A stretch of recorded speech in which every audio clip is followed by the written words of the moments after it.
બિહારના સીએમ નીતિશ કુમાર શું કહી રહ્યા છે, જુઓ વિડીયો। छायाकार बंधुओं, बहनों एवं भाई, मैं आज सबसे पहले कार्यक्रम की शुरुआत जो केंद्र सरकार के द्वारा की जा रही है और यहां पर इसी कार्यक्रम को लेकर के माननीय केंद्रीय मंत्री श्री राजीव रंजन सिंह उर्फ ललन सिंह जी आए हैं, मैं उनका अभिनंदन करता हूं और अच्छी बात कर रहे हैं।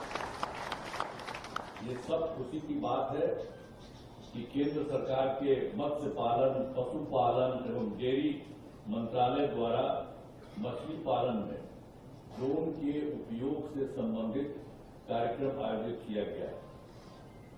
तो ये सब कार्यक्रम आयोजित किया जा रहा है। इन्होंने मुझको भी कहा कि आप आइए, तो हम यहाँ पर आए हैं और अभी खुद भी ललन भाभी बोल रहे थे कि 5 के पहले, अब 5 में जो हम लोग आए थे नवंबर 24 में, तो आप जानते ही हैं कि उसके पहले कोई धंधा कैसा खराब था लोगों का, कुछ नहीं था। वो अभी बता रहे थे तो कुछ था ही नहीं, मछली उत्पादन बहुत कम होता था और बिहार के दूसरे राज्यों में मछली आती। अब आप सोच लीजिए कि यहाँ पर कोई काम नहीं करते थे, आप बाहर से लाना पड़ता था। तो जब ये सब काम हुआ, जब हम लोगों को मौका मिला, तो हम लोगों ने तो हर क्षेत्र में काम करना शुरू किया। हर क्षेत्र में लोगों को फायदा देने के लिए हम लोगों ने काम किया। हर तरह से एक एक तरह का काम किया।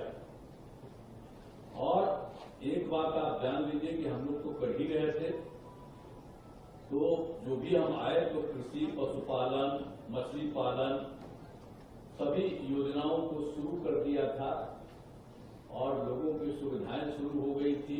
और कितना एक एक काम किया हमने, महिलाओं को कितनी सुविधा दी और हिंदू और मुस्लिम का जो झंझट करते थे वो झंझट को खत्म कर दिया।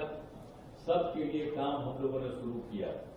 और एक बार आप जान लीजिए कि 2008 में हम लोगों ने पहला कृषि रोड मैप बनाया। जब इसको हम देख रहे थे तो हमको लग रहा था कि एक कृषि रोड मैप हम लोग बनाएंगे। और 2008 में हम 4 साल के लिए शुरू किए और उसमें कितने लोग पढ़ने लगे। और आप लोगों को याद रखना चाहिए कि जब यहाँ की पढ़ाई में और जो देखा गया कि जो सबसे अच्छा निकला, तो निकला वो देश का ही नहीं, बाहर का भी, जो दूसरे देशों का था उससे भी अच्छा सब एक से एक निकलने लगा था। तो हम उस समय से शुरू से सबको बताते थे। लेकिन याद रखिए ये सब काम उसी समय किया गया, तो सब कुछ जो हो रहा था। और आप समझ लीजिए कि हम लोगों ने 2008 में जो पहला कृषि रोड मैप जो शुरू करा दिया और उसी में कृषि रोड मैप के द्वारा काफी सुधार हुआ और राज्य में फसलों, सब्जी, फल, दूध, अंडा, मीट, मछली का उत्पादन काफी बढ़ गया। और जो हम लोग को कहे कि आपको पहले 8 से किए 12 साल के लिए 2012 तक, फिर दूसरा हम लोगों ने किया 2012 से 17 और फिर तीसरा किया 17 से 2022 था, उसको 1 साल और बढ़ा के 2023 कर दिया और चौथा भी 2024 से हम लोगों ने शुरू करा दिया।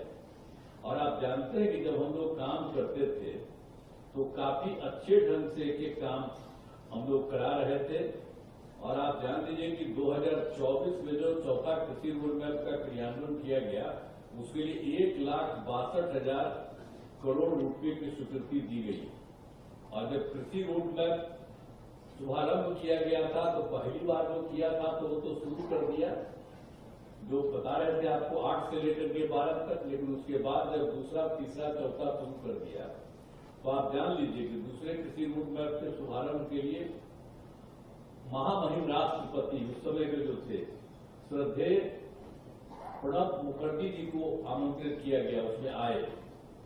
तृतीय कृषि रोड मैप में भी उस समय के महामहिम राष्ट्रपति श्री रामनाथ कोविंद साहब जी को बुलाया हुआ है। और अभी जो चौथा कृषि रोड मैप का हुआ तो इसमें महामहिम राष्ट्रपति श्रीमती द्रौपदी मुर्मू जी आई, ये सब काम हुआ। और आप एक बात जान लीजिए कि जब 2005 था तो मछली उत्पादन पूरे राज्य में 2,88,000 मीट्रिक टन था। और जब हम लोग काम करना शुरू कर दिए और अब हो गया, तब बढ़ करके हो गया है 8,73,000 मीट्रिक टन हो गया। तो आप सोच लीजिए कि पहले क्या उन लोगों का कोई काम नहीं था, तो जो हम लोगों ने काम करना शुरू किया तो इतना कितना ज्यादा हो गया। तो आप समझ लीजिए कि अब मछली उत्पादन में पूरी तरह से आत्मनिर्भर हो गया। अब जो जितना भी मछली उत्पादन का जरूरत था उसमें समझ लीजिए कि अन्य राज्यों में मछली भेज रही थी। पहले तो यहीं पर नहीं था, बाहर से मंगवाते थे।